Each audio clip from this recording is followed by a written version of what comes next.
What's a weird intimate request that lives rent-free in your memory? Story 1. I was talking to a girl on Craigslist years ago who had a humiliation fetish. She wanted to drink a ton of water and meet me at the movies, and then sit there for the full movie, and near the end wanted me to start tickling her until she peed herself. And then we would walk out of the theater and everyone would see her wet spot. Yeah, I never met up with her. We now have a Discord.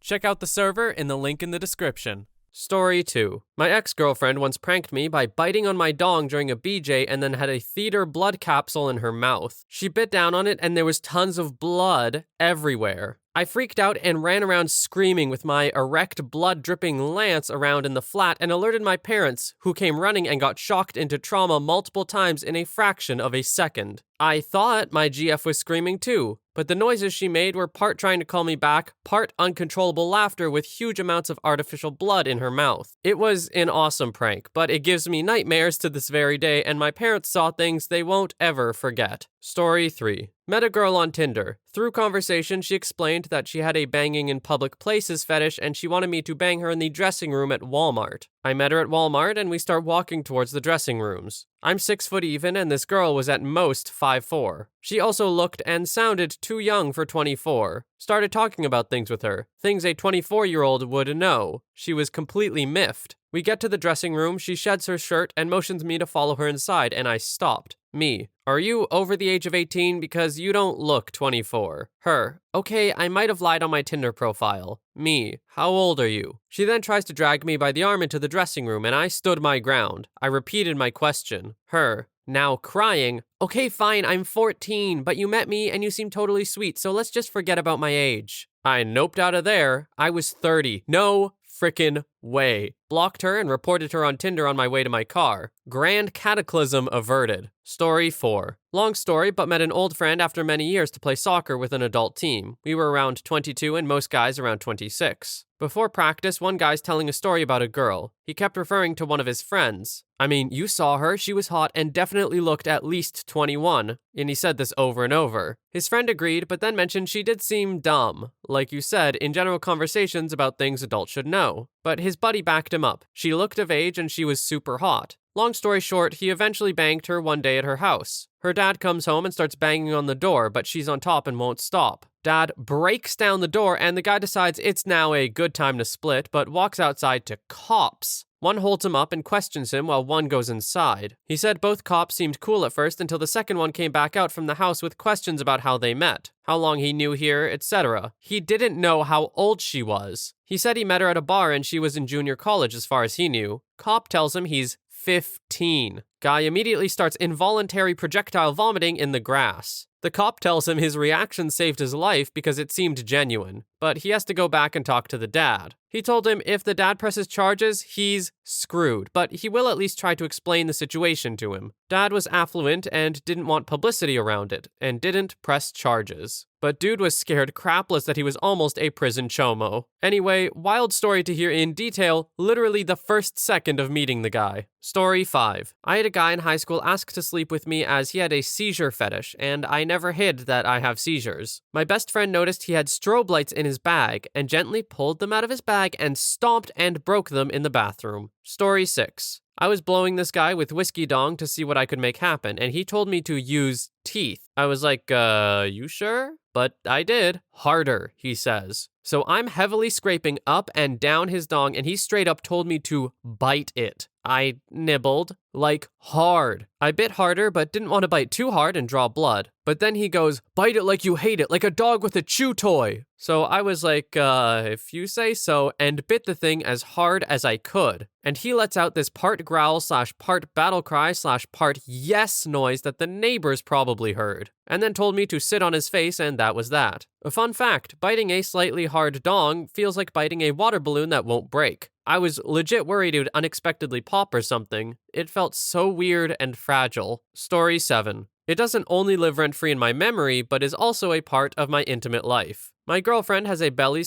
/ belly button kink and wants it to be licked and sucked. It was our first time and I was sucking her breasts. She pushed my head down, so I thought she wanted me to go down on her, so I did. But then she started pulling me back up again, till my face was on top of her belly button. She told me to lick it please, and she moaned when I did. I was pretty surprised, as I had no idea that the human body could do that, and I had never heard of it from any of my partners or friends. I giggled, and she looked so annoyed. 5 years together, and I'm still sucking and biting the wrong hole. She also likes being bitten there, so she is always covered in hickeys in her abdomen. In short, she has some belly lore. Story 8. I was 16 and spending a long weekend at a friend with benefits house while her parents were away for the weekend. First 2 days go great. Lots of banging, weed, and great times overall. Then the morning of the third day comes and her parents text saying they're coming home that evening instead of the next day. Our first thought was basically bang like rabbits to make up for our lost day, which she said should happen on her parents' bed, which I was okay with, but sometime during, she asks me to nut in her mother's creams, body wash, shampoos, etc. I stopped mid-thrust and was like,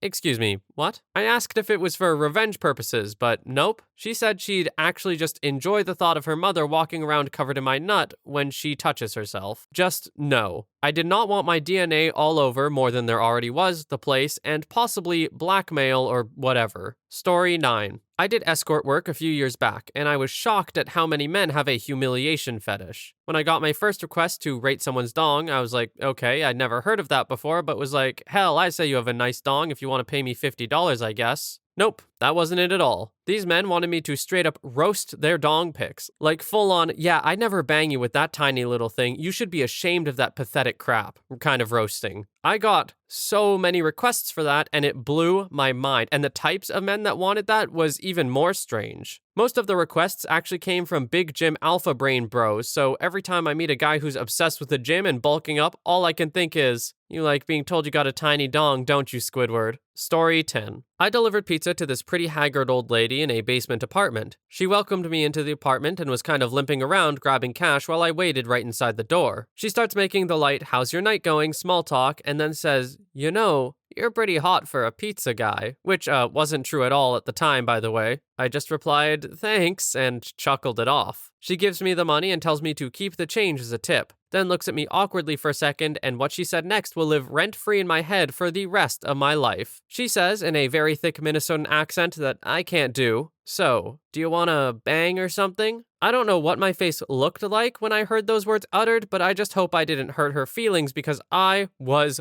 gobsmacked. I gathered myself after a moment and informed her I was flattered, but I had a girlfriend at home that wouldn't appreciate it and bid her a swell evening. Bonus edit. Also, one time I was happily in the act of fornicating with a very nice girl I dated for a short period of time. She was on top of me and started to laugh to herself. I kind of slowed down and said, what's funny? To which she replied, oh, I was just thinking it would be kind of funny and hot if I punched you in the face right now. I just quickly said, well, please don't. She shrugged it off and we finished our business. We only dated another couple of weeks and broke it off very amicably. Funny enough, she expressed wanting to continue a friends with benefits situation after, so I don't think the lack of face punching was a deal breaker. Story 11. When I dated this girl for 6 weeks over a decade ago, and she specifically told me she had gotten the birth control shot and wanted to bang without a rubber. I guess you could say a breeding fetish, but before the term was used. I broke up with her, and 2 weeks later I got a picture message of a positive pregnancy test. My son is almost a teenager now. I absolutely love him to death and had to take her to court to be able to have shared custody. I'm pretty good at co-parenting and being polite/respectful to her, but a small part of me deep down inside still absolutely despises her, and I don't think that's gonna change. Story 12. Date wanted me to jam it down her throat. I tried, but as soon as she gagged, I stopped because I'm a gentleman. She grabbed me and told me to keep going no matter how much she gagged and drooled until I came deep down in her throat. I did what she wanted, and when I finished, she thought it was wonderful. I never saw her again, and sometimes when I think about it, I find it arousing, but other times it worries me because I don't know if she just loved it or something scary happened in her childhood. Story 13. I had a weird intimate encounter when I was in my 20s. This woman messaged me on a dating site and she seems nice. We go to a restaurant. I believe she insisted on paying the bill, invites me to her place to watch a movie. She puts on a Woody Allen film. So before the movie is over, things are getting physical. She pauses and tells me she has to explain something to me. She says she's bi and is only interested in men physically, and this will never go anywhere romantically. Sure, no problem, lady. She explains that if I see her in public, especially with a woman, pretend that I don't know her.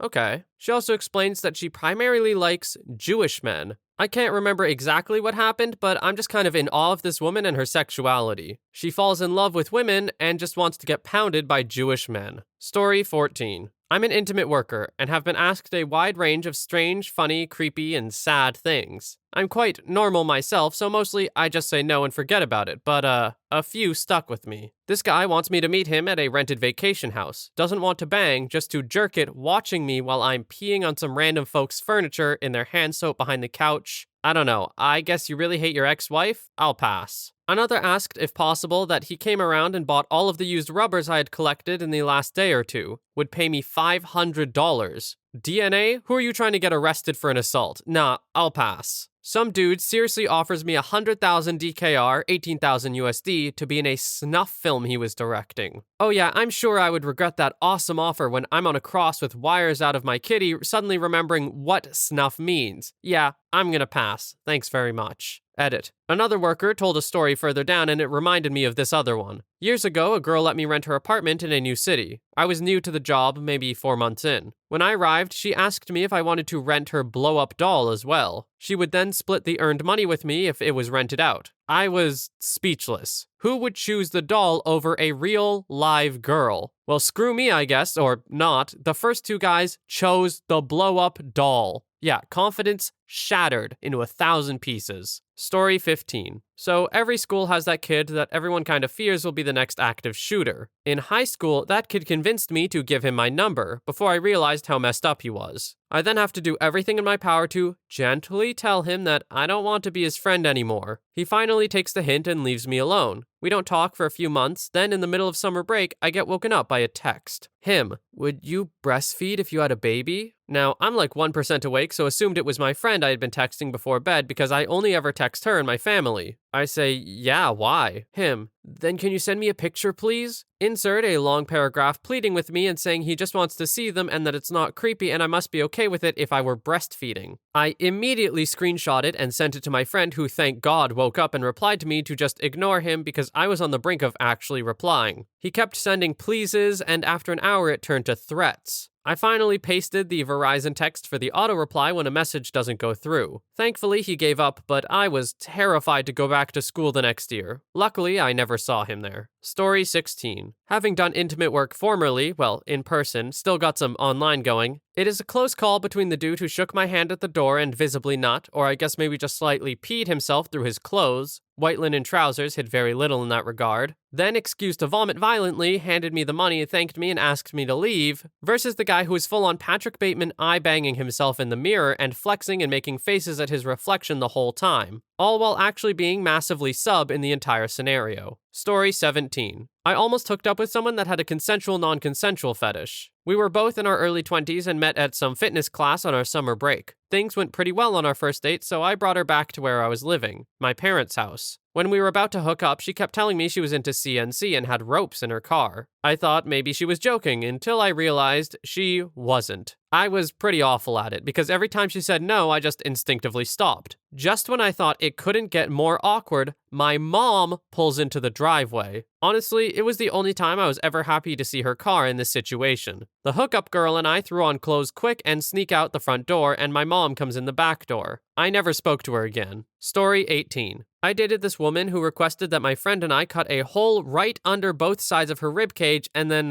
do the deed with the hole. That one came right out of left field after she met my friend while we were at a party together. She also told me to ask my friend to call her a pig while we did it. This was about 3 months into the relationship, and after I told her that I would never be comfortable with this, and neither would my friend, she dumped me less than a week later. Irene, I don't know if you're out here, but I hope sincerely that you either came to your senses or found someone who would literally rearrange your insides. Story 19. I was 17 and she was 16. Both our first real intimate partners. We mainly just fooled around a lot, hand and mouth stuff. One day, we're in her room, watching anime and being handsy. She starts jerking me off under the blanket. I finish and some gets on her. I apologize and she says, "Oh, no worries," and gets up to go to the bathroom and cleans it up. You know those little blue Blistex lip balm containers, the ones with the lid that screw on? Hear me out here, it'll all make sense in a second. Weeks later, yes, weeks, we're back in her room having a friskily tinted yet emotionally vulnerable conversation. Her, "Hey, you know how much you mean to me, right? Is it okay if I show you something?" Yeah, sure. She reaches under her bed and grabs said Blistex container. Remember when you came under the blanket and got some on me? I scooped it up and save it in this. I keep it next to me because it reminds me of you. It smells like you and that turns me on. She proceeds to open the container and show it to me. It was the most rancid, god-awful smell I have ever experienced in my life. I started retching instantly, but this was my first serious girlfriend and I didn't want to hurt her feelings. So rather than saying what I actually thought at the time, which was, what the actual frick, who does that? I just said, aw, that's so sweet. We never spoke of that night again. Story 21. Had an ex that had an assault fetish. She asked that I come over to her house when no one was home through the backyard door and, be creative about it. She gave me a green light to destroy property, use violence, etc. I never went through with it as it's not really my thing, but I always think about it. She was a really pretty girl and I really hoped she just wasn't trying to recreate a difficult moment for herself to try to adjust. I think about her often and just hope she's doing alright. Story 22. This one happened to me last night, and I'm afraid it's going to live in my head rent-free forever. I was asked to gag myself until I puked and cried. I understand that there's a vomit fetish thing that seems to be having its moment right now, but to me, making myself gag and vomit doesn't seem anything sexy in any way, shape, or form. I'm sure there would have been some follow-up, which I don't even want to know what it would have been, but still, it's almost like fetishizing bulimia or something. I just can't wrap my head around it. Even though I do understand the concept of humiliation, controlling a woman, treating her like crap, yada yada yada, bleh, just no. Story 23. I had this fling with a virgin girl. During the act, she was absolutely adamant that I had to, and I kid you not, bang her in the butt so she can become a nympho. After a short rest, I asked if she did anything back there before. She says, no sir. Well, crap, let me get some extra lube and give my best shot. After trying that for a while, it didn't work out, so we just went back to business as usual. Once done, I asked if she enjoyed her first, to which she said, I'm very upset. I enjoyed the banging, but my BFF had her first time with a black dude with a huge dong, and he went through the back, and she's been a nympho ever since. I was never more confused during and after banging. She kept going back to it, so I told her, too bad I'm white and have a small dong. To which she said, no, I think my body may be lesbian. Yeah, this entire experience lives rent-free in my mind. Story 24. First one, he wanted me to slap him, choke him, and called me mommy. All of these things I did, and they weren't necessarily weird, but definitely out of my comfort zone as I was only used to being the submissive one. The other one was a breeding kink. I was 17 at the time, and it happened with a long-term on-and-off boyfriend, and it happened every time after the first, for about 2 years. But he wouldn't even listen to what I might be interested in. I had no interest in that. Terrifying to realize how young I was to even let that happen.